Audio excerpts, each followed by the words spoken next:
any actors from any other Trek series you would not have liked to work with? William Shatner. No, not Shatner. Can I just tell you? Okay, this is how the very first time I meet Shatner. We're in Tulsa, Oklahoma, backstage in the green room at a convention. Right? So I walk up to him. I go, "Hey, Mr. Shatner, finally I get a chance." He puts his hand out like that for me to shake, like he's the Queen of England. Okay, so I'm shaking the first part of his hand, not the whole thing. In the middle of the handshake, he looks away, yawns, pulls his hand away, and wipes it off like that. Oh no! Now, my hands are not sweaty. I didn't just wash them and they're wet, okay? He wiped them off like I had cooties, okay? And I thought, how rude, how absolutely rude of you to do that, right? Flash forward about a year and a half later, I'm at the big Star Trek convention in Las Vegas, and I'm signing autographs, and this young man comes up to my table. He says, he goes, "Yes, Garrett, my name is Peter, and I work for Bill Shatner, and he would like to know if you would be interested in being interviewed for his documentary, The Captains, that he's doing. He has a room off to the side, and he would like to interview you." I said, "Oh, he would he?"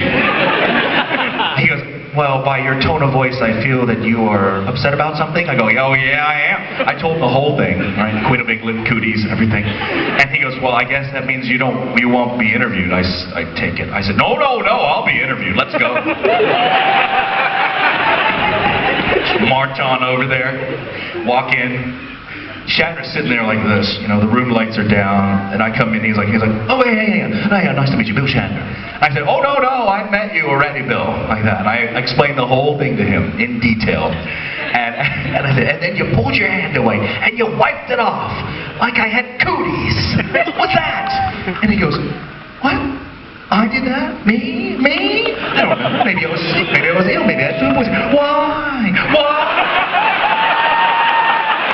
Why would I do that? Makes no sense at all. Why? Because you're a dick. That's why."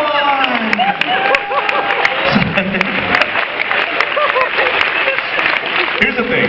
This is the thing. Bill Shatner is the most narcissistic human being on the planet. Okay? He does not. I always say I'm a fan of Captain Kirk, not a fan of Bill Shatner. All right? He doesn't get it. He just doesn't get it. I mean, if you're at a convention with him and you do a photo op with him, you're not allowed to even touch him, right? When you go up to Mr. Shatner, make sure you don't touch him, look at him, talk to him, anything. And you're paying like $120 to get a stupid photo op with the guy or an autograph, and you don't even get to talk to him, right? I think that's wrong. I think that's not fair. I think if you're going to come to the convention, you should realize that the fans are the reason why this show has gone on forever, right? Pay homage to the fans. Thank you to all of you, right? So,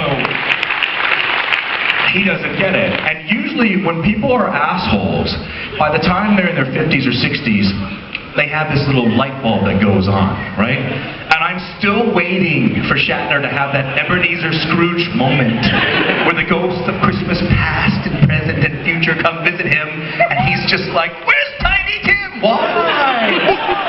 And he's nice, but I don't think that's ever going to happen, and I feel sad for him. I really do. I'm quite opinionated on this topic. I say it like it is. All right, go ahead. Any other actors you would not have liked to work with? No, that's it. Just Shatner. I'll work with anybody else. I'm good. It's been 15 years since the Voyager returned after being lost out there. Yeah.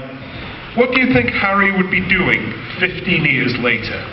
I think because he wasn't promoted, Harry would be so bitter that he would have left Starfleet and opened up a pub called Captain Harry's.